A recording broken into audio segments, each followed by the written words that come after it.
In today's video, we're going to discuss how I passed the bar exam, which may be very interesting, not only because I passed the bar exam, but also because I'm a foreign educated student. So it may be useful, I hope, not only for students who are trying to pass the bar exam, but also for foreign educated people, which may have some difficulty passing the bar. And to them, I say, if I pass, you can pass. Alright, so let's dive right into it. Number one, read the call of the question first. So why should read the call of the question first? Because it basically gives you some information about what you should look for in the question, but it also tells you the subject you're dealing with, which is very important because especially if you're um, in the bar exam, you need to know where you are.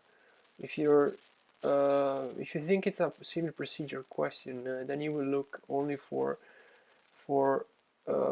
information that are useful for that kind of subject. But if you understand right away that it's a real property question or an evidence question, then you're looking for something else entirely. So read the call of the question first, and then you read the question. Number two, keep calm, because long questions and short ones balance out. Because many times when I find like a very long question that takes so long, for example, 5 minutes, in the end I think, okay, if I take 5 minutes for this one, I'm not sure I can finish the test in time. You should keep calm because in the end there will be short ones. There will be short questions and long questions, and short ones balance out. There will be a lot of property questions or contract questions that are quite long, and you will take 5-6 minutes for them, maybe. And then there will be short ones that take less than 1 minute, so don't worry about it. So number three is leave long questions at the end.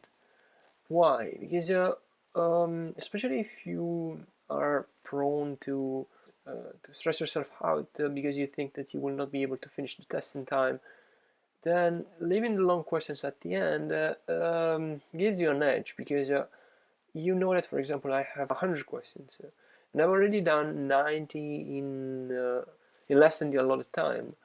So you will be more relaxed when you face long questions, and psychologically this technique may be useful. I personally didn't do this because um, I was okay with taking more for long questions because I knew that in the end, as I said before, under number two, long questions and short ones balance out. But if you are prone to stress yourself out, then leave long questions at the end.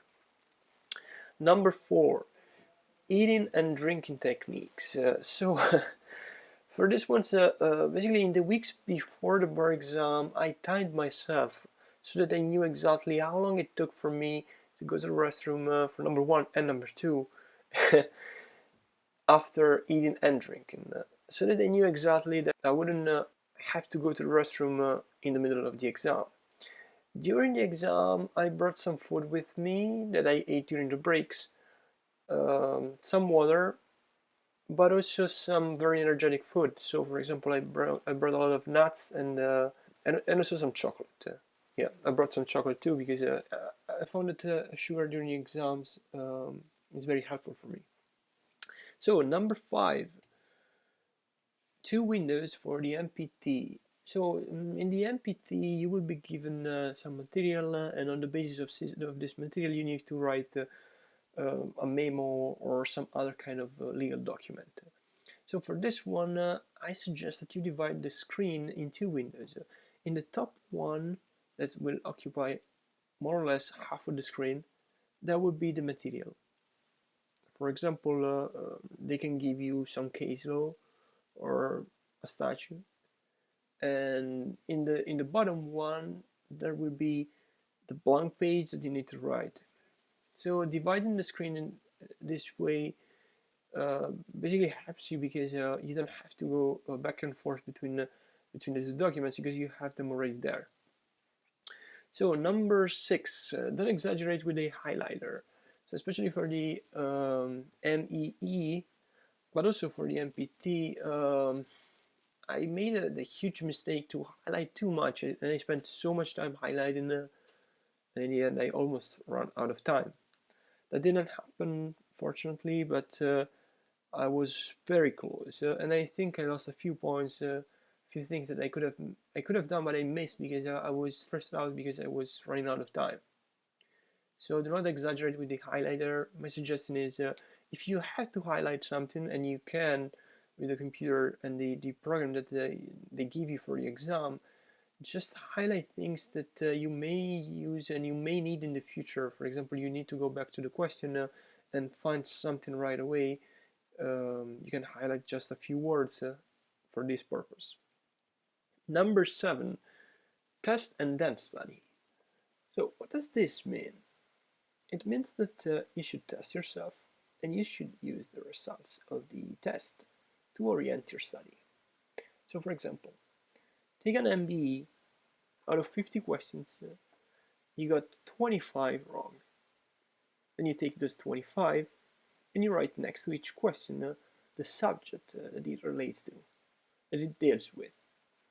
Then you study that subject because, of course, if you got the question wrong, it means you didn't understand it. So you study those 25 subjects. As soon as you're done and you understand why you got the question wrong, you go back to the test. You take another one. After you're done, you make 20 mistakes.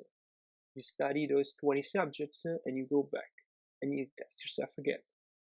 This is scientifically proven to improve your score. Study like this and you will never fail the bar exam. So, number 8, make it look like you finished.